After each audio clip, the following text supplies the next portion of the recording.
നമസ്കാരം. ഫുക്രിയിലേക്ക് സ്വാഗതം. ലോകകപ്പിൻ്റെ ആദ്യ റൗണ്ട് കഴിഞ്ഞപ്പോൾ എല്ലാ ടീമുകളുടെയും ഓരോ മത്സരം കഴിഞ്ഞപ്പോൾ ഫിഫ ഔദ്യോഗികമായി തന്നെ ഒരു പവർ റാങ്കിങ് ഇറക്കിയിരിക്കുന്നു. സാധാരണഗതിയിൽ ഇങ്ങനെ സംഭവിക്കാത്തതാണ്, പക്ഷേ ഇത്തവണത്തെ വേൾഡ് കപ്പ് എഡിഷന് വേണ്ടി മാത്രമായിട്ട് ഒരു പവർ റാങ്കിങ് ഇറക്കിയിരിക്കുകയാണ്. ആ പവർ റാങ്കിങ് 3 തരത്തിലാണ്, 3 കാറ്റഗറിയിലാണ്. അതായത് അറ്റാക്കിംഗ്, ക്രിയേറ്റിവിറ്റി, ഡിഫെൻഡിങ്, ഇങ്ങനെ 3 കാറ്റഗറിയിലാണ് പവർ റാങ്കിങ് 3 കാറ്റഗറി ആയിട്ടാണ് പവർ റാങ്കിങ് പ്രസിദ്ധീകരിച്ചിരിക്കുന്നത്. അതിൽ അറ്റാക്കിങ്ങിൽ 1-ാം സ്ഥാനത്തുള്ളത് അർജൻറ്റീനയുടെ ഇതിഹാസം ലിയണൽ മെസ്സിയാണ്.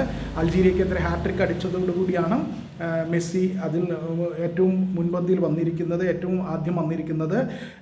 അദ്ദേഹത്തിന് 8.13 റേറ്റിംഗ് ആണ്. 10ൽ 8.13 റേറ്റിംഗ് ആണ് അദ്ദേഹത്തിന് കിട്ടിയിരിക്കുന്നത്.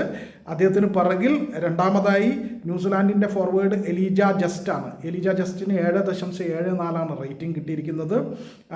ഐവറി കോസ്റ്റിൻ്റെ അമാദ് ഡയലോ ആണ് 3-ാം സ്ഥാനത്തുള്ളത്. അദ്ദേഹത്തിന് ഡയലോയ്ക്ക് 7.47 റേറ്റിംഗ് ആണ് കിട്ടിയിരിക്കുന്നത്.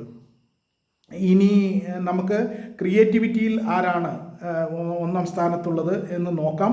ക്രിയേറ്റിവിറ്റി വിഭാഗത്തിൽ ഇറാൻ്റെ റൈറ്റ് ബാക്ക്, വലതു ബാക്കായിട്ടുള്ള റാമിൻ റസയാൻ ആണ് 1-ാം സ്ഥാനത്തുള്ളത്.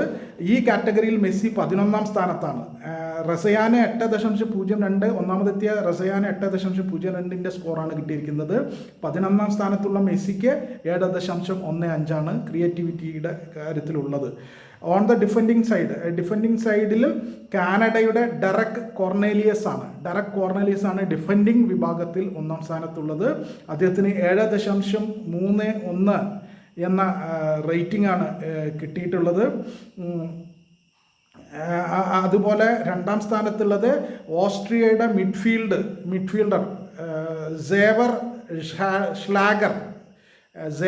ഷ്ലാഗർ ആണ് 2-ാം സ്ഥാനത്തുള്ളത്. അദ്ദേഹത്തിന് 7.11 എന്ന സ്കോറാണ് ഈ വിഭാഗത്തിൽ, അതായത് ഡിഫെൻഡിങ് വിഭാഗത്തിൽ കിട്ടിയിട്ടുള്ളത്. കേപ്പ് വെർദെയുടെ വില്ലി സെമഡോ ആണ് 6.91 റേറ്റിങ്ങോടുകൂടി വന്നിട്ടുണ്ട്, ഈ ചാർട്ടിൽ വന്നിട്ടുണ്ട്. അവരുടെ കേപ്പ് വെർദെയുടെ സ്പെയിനെതിരായ അത്യുജ്വലമായ സമനില, അതിന് ശേഷമാണ് ഇങ്ങനെ റേറ്റിംഗ് വന്നിട്ടുള്ളത്. എന്തായാലും ഇങ്ങനെ പവർ റേറ്റിംഗ് വന്നിരിക്കുന്നു. അതിൽ അറ്റാക്കിംഗ് വിഭാഗത്തിൽ ലയണൽ മെസ്സിയാണ് 1-ാമത് എന്നതാണ് ഇതിനകത്തെ ഒരു വാർത്ത.